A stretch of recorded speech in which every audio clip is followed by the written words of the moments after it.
I am live.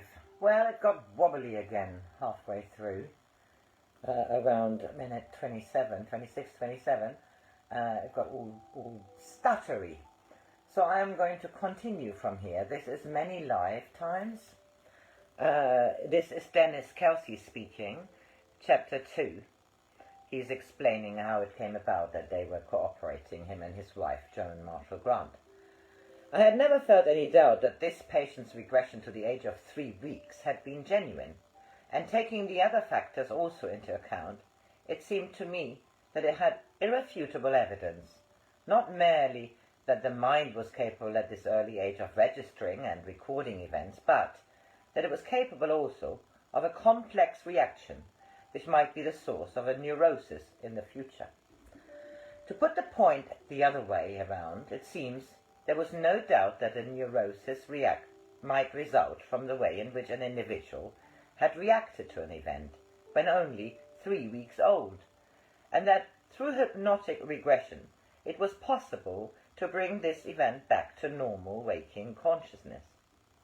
With this in mind, during the next few months, I caused a number of patients to regress to this early age, and it became abundantly clear that their ability to do so was not even unusual. The patient who took me the next step forwards, perhaps I should say backwards, was a woman of 40. She had been under treatment for several weeks when a session occurred in which she relived the experience of her birth. I had started the session by inducing hypnosis and asked her to see a picture. She saw the sand dunes as they appeared from her bedroom window at home. As she uttered the words sand dunes, a strain of thought flashed through my mind. Sand dunes, shifting sands, here today and gone tomorrow. Excellent symbol of insecurity, worth exploring. So I said to her, at the count of 10 you will be back in a situation which has for you the same emotional significance of these sand dunes. I had no idea what her response might be, but when on reaching 10, I asked her where she was. She replied, I am 13 at school. All the other girls are wearing summer frocks, but I am still wearing a winter one. I feel very embarrassed and out of place. I asked her to go back further. I am 5. I am at a party and I want to go to the lavatory, but all the grown-ups are strangers and there is no one I can ask. I feel hot and uncomfortable. Still further back, she finds herself in the basket of her brother's bicycle. He is taking her for a ride and swerving too fast around a corner. She feels very unsafe. At 6 months old, she is in her pram, being taken for her first outing in the dark. The way lies through an avenue of pine trees, which are swaying and creaking in the wind. She fears that one of the trees will fall on her, and is very frightened. At the age of 3 weeks, she finds herself in her mother's bed. At this point came one of the small but intensely personal touches which, as one is observing a regression, might give such a strong sense of validity. She is in her mother's bed because she has an earache. My mother is putting her nipple in my ear to soothe it. I asked her to go even further back to a time when she felt the same tone of emotion. She said, I'm very tiny. I seem to be lying on something very soft and white. I'm very comfortable, but somehow it is not right. I used to be part of a oneness, and now I am separated. At this, I told her that at 10 she would find herself again part of the oneness. As I reached 10, she said quietly and positively, this is the womb. She went on, there is something beating in me and through me, my mother's heart. I can see, I can't see, and it feels as if I have got no mouth. I asked her in what position she found herself. She replied, curled up, and immediately assumed the posture of a fetus. As she seemed perfectly comfortable, I left a nurse with her and went to fetch the medical superintendent to see this interesting phenomenon. While he watched, I told her that at the count of 10 she would start to leave this place. At 10, she arched her back, put one hand on her head, and an expression of severe suffering appeared on her features. She was portraying exactly what one can imagine a baby feels when the first contraction of the uterus clamps down upon it. In a moment or two this attitude was relaxed, only to be repeated some minutes later. Her assumption of this attitude intrigued me. From time to time this patient suffered from a pain in her hip, which was accompanied by a pain in her head, and had been subject to it for as long as she could remember. She had consulted numerous doctors, but none of them had been able to either account for or to relieve it. If an attack of the pain came while she was standing, it would induce a particular gesture. She would put one hand on her head, the other on her hip, and arch her back in a peculiar way. At the same time, her face always assumed the same expression of acute distress. As nearly as her position curled up on the bed would permit, this was the posture and expression which she was now intermittently displaying. Fearing that this stage might be as protracted as during the original confinement, I intervened and told her that she would move forward to actually leaving the room. She began to moan from the pain in her head, and then, suddenly, just as one felt that her head must soon emerge, she suddenly gasped, "I can't breathe," and appeared to be fighting desperately for air. There came a short period of gasping and gulping, interspersed with cries that she could smell blood. It was exceedingly distressing to watch. Then suddenly she gave a great sigh of relief. "Ah, that's better," and appeared to fall asleep. And in due course I told her that I would count slowly to 20, and that, as I was counting, she would grow up to the present day. As I reached 5, she spontaneously uncoiled herself. It brought her out of hypnosis very gradually. Even so, she awoke with a blinding headache, which was only relieved by reintroducing the state, suggesting very strongly that she would awaken without it, and then awakened her more slowly still. In this particular instance, anybody who wished to do so could find theoretical grounds for protesting that there are other possible interpretations of this scene than a regression to the state of being unborn and the event of birth. For one thing, a close relative of the patient was a professional midwife. However, there is nothing to be gained by arguing the matter at this point, so I will merely reiterate my own belief that the regression was genuine. On the basis of this belief, during the next 2 years, I helped many patients to relive the experience of their birth.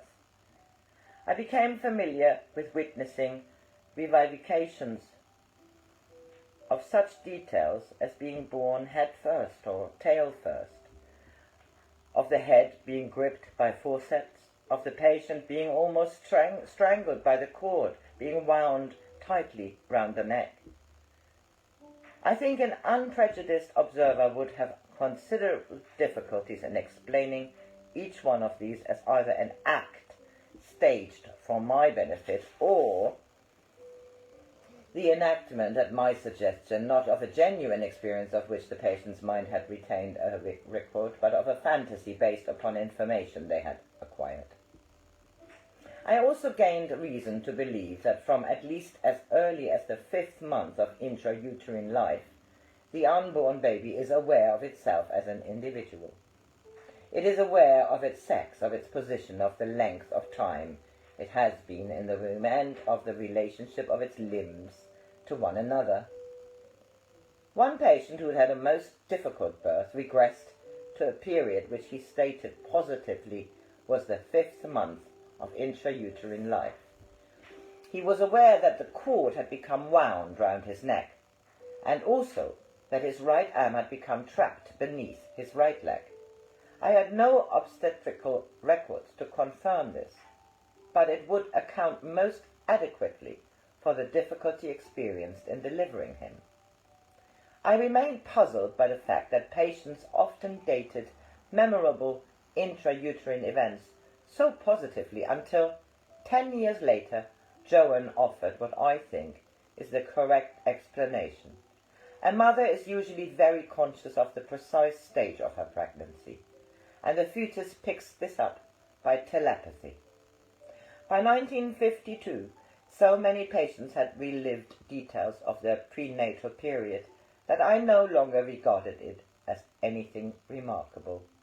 So when a patient who had been in therapy for several weeks told me she was sure that the cause of her illness lay in something which had happened before she was born, I replied that I would help her to find out what it was, not anticipating that anything out of the ordinary would come to light.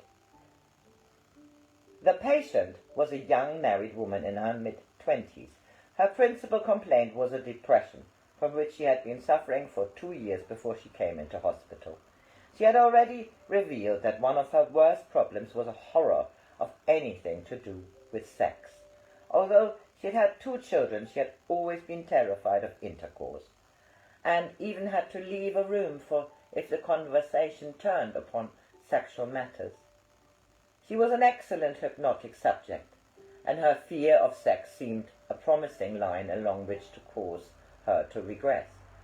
She soon found herself back at the moment when she had just been born, and was choking from something wound tightly round her neck. She had no idea what this could be, and I asked her to trace it. Her hands went round to her neck, and then, as through running something between finger and thumb, it wandered down to her navel. "It comes from my tummy," she said. A few moments later she exclaimed, "A man is injecting something into my arm." She felt exceedingly frightened and was quite sure that both the constriction round her neck and the injection were attempts on the part of her mother to get rid of her. When I had brought her out of hypnosis, she told me that even the idea of an injection had always filled her with acute alarm. It occurred to me that, in a symbolical sense, sexual intercourse fitted easily into this pattern. At the next session she declared that she would never get better until she discovered the origin of her feeling that her mother had not wanted her. Under hypnosis, she affirmed that this had originated before she was born. This time, therefore, I regressed her straight back to the intrauterine state. At once she appeared to be in great distress, moaning, "I'm burning, I'm burning." I asked her where she felt the pain. She replied quite definitely that it was in her stomach. I told her that she would see something which would tell us how long she had been inside her mother. She saw first the word 7, and then, in an answer to my question, 7 what, she saw the word months. She declared she was quite certain that the burning was caused by something which her mother was doing to try to get rid of her. I then told her that if she had ever felt a similar sensation before, she would now go back to that earlier experience. I counted slowly to 10, and again she moaned, "I'm burning, I'm burning." This time she was equally definite that the pain was in her head. I asked her how big she was. In a very faint voice she replied, "Very tiny. I cannot move my arms or my legs." Again I asked her to see something which would tell us how long she had been in the womb. She saw the word 6, but this time, in response to my question, added the word weeks. Again she was certain that the burning was due to something her mother was doing in an attempt to get rid of her. At this point I told her that she would progress to the time of leaving her mother. As I was counting this, she suddenly appeared to be very worried. I asked her what was wrong, and she replied that she felt that there was something around her neck. She was able to pinpoint her intrauterine age at 5 months. As I reached 10, she became very distressed indeed. She felt she was in a tunnel, from which, despite frantic efforts, she was quite unable to escape. Then she felt someone get hold of her legs and pull them out. Next, something hard and painful grasped her head and began to twist it. Then she was lying on something white and felt she was choking from something around her neck. She was aware of a man and a woman both dressed in white and someone shrieking, "I don't want her, I don't want her." At this point I progressed her to the present day and brought her out of hypnosis. She recalled all that she had been through and insisted that it was as real to her as the memory of her breakfast. She knew very well what it was she had experienced, but she still had no idea what it was that had been around her neck. At the end of this session she looked and felt tired out. To anticipate a little, this patient's mother, after the end of the treatment, confessed that her daughter had been born as a breech, and also that she had been nearly asphyxiated by the cord which was tightly round the neck. When the patient arrived for her next session, she greeted me with, "Do you know, doctor, I feel somehow that it was my fault that my mother did not want me. But I must find out what it was that I did wrong." I hypnotized her again and began by putting to her once more the question, "Did this happen before or after you were born?" The answer was as positive as ever, before. She had already been as far back as the 6th week of her prenatal life, and already, even at that early stage, she was quite certain that her mother did not want her. So I asked her in a tone which I made as calm and level as I could, "Can you tell me whether this thing you did wrong occurred before you started to grow inside your mother or after? Was it after or before?" Her reply was immediate and again very positive, "Before." I asked her then, "Is it possible for you to recover this event?" "Yes." "How can I help you to recover it?" "By counting to 100. So I counted quietly to 100 and asked her what she could tell me about herself. In a barely audible whisper she said, "I'm a tiny spot." She could tell me no more about herself than that, except that she was in a small place. Then she suddenly announced that she had moved to a larger place, and she knew that she had to touch something. "But it keeps moving away." She repeated this phrase over and over again. I should never have touched the thing that was moving. After some minutes I interrupted and told her that I was going to bring her back to the present day, that I would count slowly from 100 down to 1, and that she would come forward in time to the present moment. From time to time I paused to ask her what was happening. Immediately I started to count, she began to grow bigger, though for a while she still remained just a spot. Then she experienced once more the burning which had occurred at 6 weeks. At 5 months she again became aware that something was round her neck. I caused her to leapfrog over the experience of birth, and she found herself again on the white sheet with a man and woman in white. From this point I brought her forward fairly rapidly and out of hypnosis. She woke utterly exhausted and, looking completely bewildered, she said, "I know all that was real, but would you kindly tell me what it means?" I had no doubt that she had been reliving her conception and her subsequent ultra-uterine life. But I was reluctant to tell her this, and for the next half an hour or more I tried to lead her to realize this for herself by asking appropriate questions. At this stage a most unexpected fact came to light. I was well aware that this patient had had only a very limited formal education, which probably did not include any teaching of biology, but I was not prepared for her complete ignorance of the biological facts of life. She was able to tell me that if you wanted a female rabbit to have young, you would have to get a male rabbit too, but she had only the haziest idea of the role that each played in reproduction. She appeared to be completely ignorant of such things as spermatozoa and ova. Despite the fact that she had borne 2 children, she had no idea of the significance of the umbilical cord. To her, the navel was something that happens when you are born. This patient was of good average intelligence. I do not think that a wish to deceive me was a content of any part of her mind, conscious or unconscious. It is possible that when younger she had known all these things, but for some psychological reason had subsequently repressed the knowledge, but I do not think this is the case. I believe the explanation is that her fear of sex had been present from the very start of her life, and had had the effect of stifling all curiosity about anything connected with it. As she was under an anesthetic when both her children were born, it is very probable that she had never seen an umbilical cord. It was just conceivable, though I did not ask about this, that she never saw either of her children naked until the stump of the cord had fallen off, in which case she would have remained ignorant of the significance of the navel. Be that as it may, the most leading of questions failed to bring her nearer to any understanding, and eventually I offered to tell her what I believed she had been reliving. Up to this time she had changed little from her condition prior to the start of treatment. She had seldom appeared severely depressed, but was completely listless. She would always do anything she was asked, but never showed any interest or enthusiasm for what she was doing.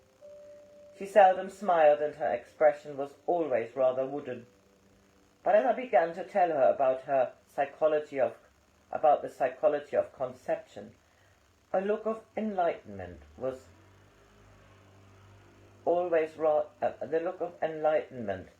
started to dawn on her face, which was profoundly moving.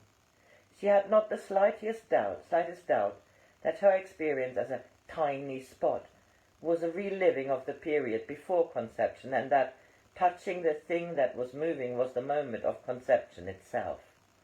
She exclaimed, "Now I understand what it was I did wrong. I was never meant to be born. That explains why I have never felt that there was a place for me in the world." She paused for a moment, looking thoughtful, but then, with a truly joyous note, she went on, "But what does it matter that my mother never loved me? My husband does, and so do my children. I have all the love of any woman could ever want." On that note, we ended the session. I had started at 8 in the evening, and it was now close on midnight. Next morning she was still in bed. Understandably, she looked very limp, but she was radiantly happy. The following morning, with a glint in her eye of which I could never have thought her capable, she said, "I want my husband." He was in a different part of the country and could not reach her until the next day, when they went off together. She called in to see me a week later. After 8 years of marriage and 2 children, they had been having their first real honeymoon, and she looked so different, a different woman.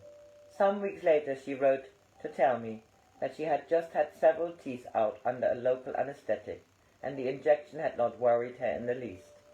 Shortly after the patient had left the hospital, her mother came in to see me. As I have already recounted, she confirmed most of the details of the patient's birth, as the patient had relived them. She denied ever trying to get rid of the child, but went on to tell me something which interested me far more than would have any admission of an attempt at abortion. Her husband's mother had been frantically jealous of her, even before her marriage, and had threatened her with physical violence if she ever became pregnant. So her pregnancy had been a period of chronic fear, punctuated by more than one moment of panic, when her mother-in-law had had to be physically restrained from trying to carry out her threats. It seemed to me entirely possible that the pain which the patient had felt when she touched the thing that was moving was in some obscure way related to the mother's dread of becoming pregnant. I feel sure that the episodes of burning which she had relived so vividly were the effects upon the unborn child of the moments of acute fear experienced by the mother. A psychological explanation of this might be that the mother's fear induced an outpouring of adrenaline into her bloodstream, which then affected the fetus.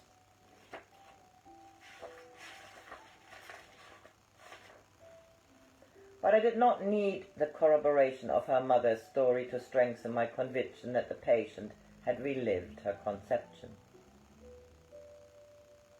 The way in which the analysis had moved inexorably in this direction added to the framework of my own understanding, which had been extending steadily over the previous 4 years, left me in no doubt that this was what had happened.